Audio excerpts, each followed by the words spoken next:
In the early days of our church, young people had been at the very forefront of the work, and the average age of our pioneers was well below 35. Conference and even general conference presidents were in their 20s or 30s. It was a young church moving forward. Ellen White received her first vision at the age of 17. J. N. Andrews wrote his masterpiece, The History of the Sabbath, at the age of 29. John Harvey Kellogg was appointed director of the church's sanitarium at the age of 24. Vibrant, energetic, and open to change, the church was moving forward. But as the church expanded and grew, and as the average age increased, the need arose for a particular emphasis in ministry to young people.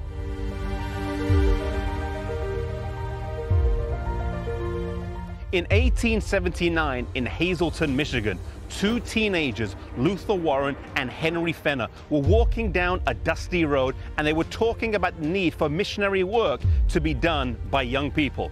Here, in the middle of nowhere, in the countryside, away from the cities, they knelt down on the dusty road and prayed that God would bless their plans, a prayer that would be answered over and over.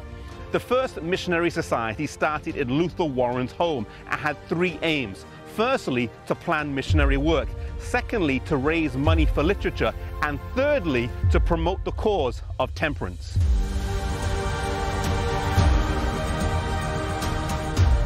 "12 years later in Antigua, Wisconsin, another significant event took place.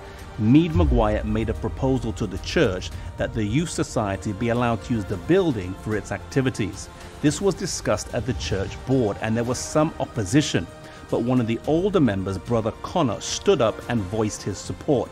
Sometimes the young people need the support of those older in order for their plans and activities to come to pass. If God has placed you in such a role, then may you be a support rather than a hindrance." In 1905, the Manual for Youth Work was published, and in 1907, in Gland, Switzerland, at the first General Conference session outside of North America, the church voted to form a new department that was called the Seventh-day Adventist Young People Society of Missionary Volunteers. M.E. Kern was asked to serve as the first director.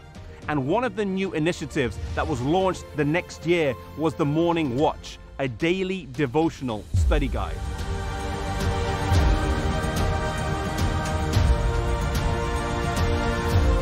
The society was mission focused, and the youth Sabbath schools raised the money for the SS Pitcairn, a missionary boat that sailed to the South Pacific. Although it only sailed for 10 years, it captured the imagination of young people around the world. Over the next few years and decades, societies would be formed in Korea, the Philippines, South America, Central America, Hungary, and China.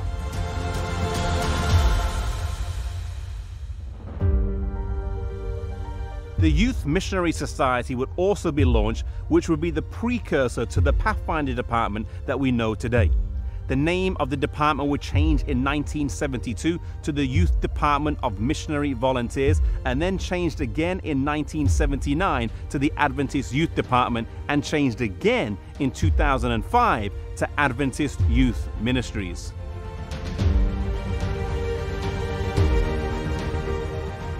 The journey from that dirt road over 125 years ago has been a story of innovation and inspiration, where we now have over 10 million young people in almost every country around the world.